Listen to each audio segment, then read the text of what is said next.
हम सब जानते हैं ना कि जंक फूड सेहत के लिए ठीक नहीं है, पर फिर भी खुद को रोक पाना इतना मुश्किल क्यों हो जाता है? ये एक अजीब सी कश्मकश है।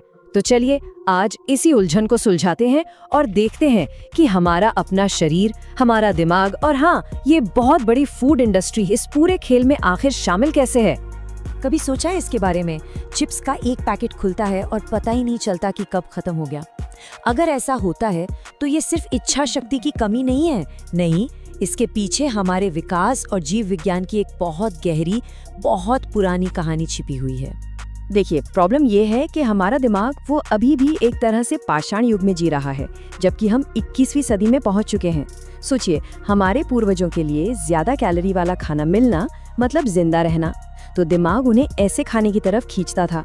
और आज वही दिमाग हमें सुपरमार्केट की उन गलियों में ले जाता है जो अल्ट्रा प्रोसेस्ड लजीज चीजों से भरी पड़ी हैं, और हमारा पुराना ऑपरेटिंग सिस्टम बेचारा समझ ही नहीं पाता कि भाई अब रुकना है। ठीक है, तो अब थोड़ा और गहराई में उतरते हैं विज्ञान की दुनिया में, ये समझने के लिए कि जब हम जंक फूड खाते हैं तो असल में हमारे दिमाग के अंदर चल क्या रहा होता है। हमें न्यूरोसाइंस को देखना होगा। तो हमारे दिमाग में ना एक रिवॉर्ड सिस्टम है, इसे कहते हैं डोपामाइन रिवॉर्ड पाथवे। इसका काम हमें उन चीजों को करने के लिए बढ़ावा देना है जो हमारे जिंदा रहने के लिए जरूरी हैं, जैसे कि खाना। जब हम कुछ ऐसा करते हैं तो दिमाग डोपामाइन नाम का एक केमिकल छोड़ता है, जिससे हमें अच्छा महसूस होता है, खुशी मिलती है और हम वो काम दोबारा करना चाहते हैं। लेकिन जंक फूड सिर्फ पेट नहीं भरता, वो हमारे दिमाग के साथ खेलता है। वो हमारे इसी खुशी वाले सिस्टम को हाईजैक कर लेता है। नतीजा, डोपामाइन की बाढ़ आ जाती है। हमें एक तेज लेकिन नकली खुशी मिलती है और हमारा दिमाग वो बार बार उसी अनुभव के लिए तरसने लगता है।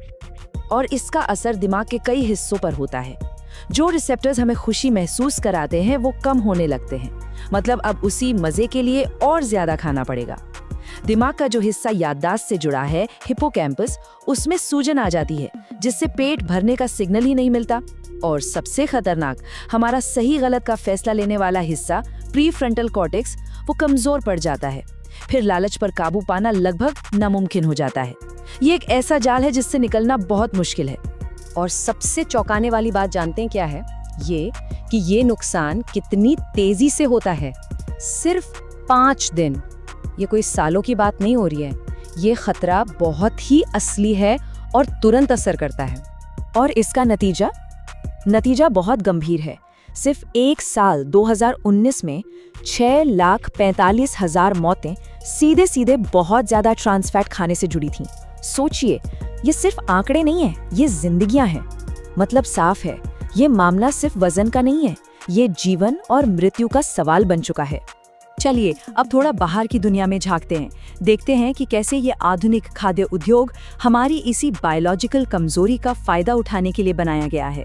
ये बात बिल्कुल साफ है, इस इंडस्ट्री का पहला और सबसे बड़ा लक्ष्य पोषण नहीं बल्कि मुनाफा है। वे ऐसे प्रोडक्ट्स बना रहे हैं जो सुविधाजनक हों, जिनकी शेल्फ लाइफ लंबी हो और हाँ, जिनकी लत लग जाए, ताकि लोग उन्हें बार बार खरीदते रहें। फूड कंपनियां करोड़ों डॉलर खर्च करती हैं सिर्फ इसलिए कि उनके प्रोडक्ट्स को कोई मना ही ना कर पाए। वो स्वाद, खुशबू, यहाँ तक कि चिप्स के कुरकुरेपन की आवाज को भी इतनी बारीकी से डिजाइन करते हैं कि हमारा दिमाग बस हार मान लेता है। और इसके लिए वो सस्ते इंग्रेडिएंट्स इस्तेमाल करते हैं ताकि लागत कम से कम हो और मुनाफा ज्यादा से ज्यादा। और ये कंपनियां सिर्फ एक ड्रिंक या चिप्स का पैकेट नहीं बेचती, नहीं, वो एक एहसास बेचती हैं, एक लाइफस्टाइल बेचती हैं। वे अपने प्रोडक्ट्स को मस्ती, दोस्ती और अच्छे समय के साथ जोड़ती हैं ताकि युवा पीढ़ी को खास तौर पर अपनी तरफ खींच सकें। ठीक है, तो अब जब हम इस समस्या की जड़ को समझ चुके हैं, तो चलिए कुछ शक्तिशाली और विज्ञान पर आधारित रणनीतियों की बात करते हैं, जिनसे हम कंट्रोल वापस पा सकते हैं। देखिए, सिर्फ इच्छा शक्ति के भरोसे बैठने से काम नहीं चलेगा, एक प्लान बनाना होगा। इसे कहते हैं अगर तो प्लान। ये एक बहुत ही पावरफुल साइकोलॉजिकल तरीका है। इसमें करना क्या है कि आप पहले से ही तय कर लेते हैं कि किसी खास स्थिति में आप क्या करेंगे। ये अगर तो प्लान का एक बिल्कुल सीधा साधा उदाहरण है। जब आप पहले से सोच लेते हैं कि क्रेविंग होने पर क्या करना है, तो उस मुश्किल पल में फैसला लेना बहुत आसान हो जाता है और धीरे धीरे आपकी ये स्वस्थ प्रतिक्रिया एक आदत बन जाती है। अपने माहौल को बदल डालिए, आदतें खुद ब खुद बदल जाएंगी। पहला, जो चीज नजर नहीं आएगी वो याद भी नहीं आएगी, सिंपल। दूसरा, स्मार्ट शॉपिंग करें, हमेशा लिस्ट बनाकर और कभी भी भूखे पेट नहीं।